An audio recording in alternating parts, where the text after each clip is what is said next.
السلام علیکم دوستوں، آج کا ولاگ صرف ایک ویڈیو نہیں، ایک درد، ایک زندہ حقیقت ہے۔ یہ کہانی ہے ایک ایسی سرزمین کی جو آج بھی زخموں سے چور ہے مگر حوصلے میں پہاڑ کی طرح مضبوط۔ یہ ہے فلسطین۔ آئیں میرے ساتھ چلیں اور دیکھیں اس دھرتی کے زخم، اس کے ہیروز اور اس کے خواب، جن کے لہو سے رنگ بدلا ہے چمن کا۔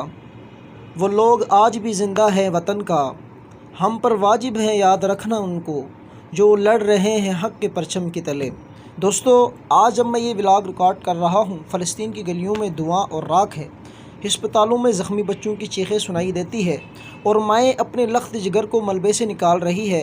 کھنڈرات میں اذان کی آوازیں آ رہی ہے، جیسے پوری دنیا کو یہ پیغام دیا جا رہا ہے کہ ہم زندہ ہیں، ہم ثابت قدم ہیں۔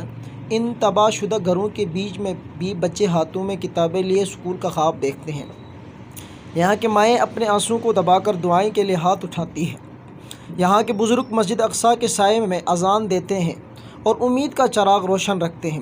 دوستو، فلسطین کی اس جدوجہد میں ایسے ہیروز بھی ہیں جنہوں نے استقامت کی روشن مثالیں قائم کی۔ شیخ احمد یاسین، جو معذور ہونے کے باوجود فلسطین عوام کے لیے امید اور قیادت کی علامت بنے۔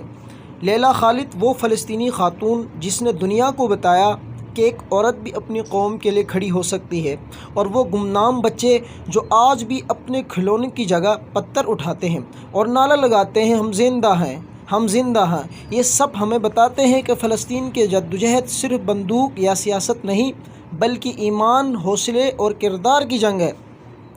سچ کو دبانے والے خود دب جاتے ہیں، ظلم بڑھتا ہے تو مٹ جاتا ہے، حق کی جیت ہو کر رہتی ہے، باطل کی عمارت گر جاتی ہے۔ ہماری ذمہ داری ہے کہ اپنے دعاؤں، اپنے تحریروں اور اپنے آواز سے ان کے ساتھ کھڑے ہوں۔ ہم اپنے ولاگ کے ذریعے دنیا کو یہ پیغام دیں کہ فلسطین کے لوگ صرف جنگ نہیں لڑ رہے ہیں بلکہ ایمان، عزت اور حق کی حفاظت کر رہے ہیں۔ اے اللہ، فلسطین کے مظلوم بچوں کی حفاظت فرما، ان کی ماؤں کے دلوں کو سکون عطا فرما، ان کی شہداء کی درجات بلند فرما، ان کے زخمیوں کو شفا عطا فرما اور ہمیں بھی حق کے لیے کھڑا ہونے کے حوصلہ عطا فرما، آمین۔ ہم دعا گو ہیں کہ شہر جلد اتر آئیں وہاں، ہم دعا گو ہیں کہ شہر جلد اتر آئیں وہاں، خواب جو ادھورے ہیں وہ پورے ہو جائیں وہاں۔ اے مسجد اقصیٰ کے رکھوالے خدا، رحمتوں کے سائے تیرے زمین پہ برسا دیے۔ دوستو، یہ ولاگ میں نے اس لیے بنایا تاکہ ہم سب فلسطین کو یاد رکھیں، ان کی قربانیوں کو سلام کریں، اپنے دعاؤں اور عمل سے ان کا ساتھ دیں۔ اگر آپ بھی یہ پیغام دنیا تک پہنچانا چاہتے ہیں تو اس ویڈیو کو شیئر کریں، اپنے دعا میں فلسطین کو یاد رکھیں اور حق کے لیے آواز بلند کریں۔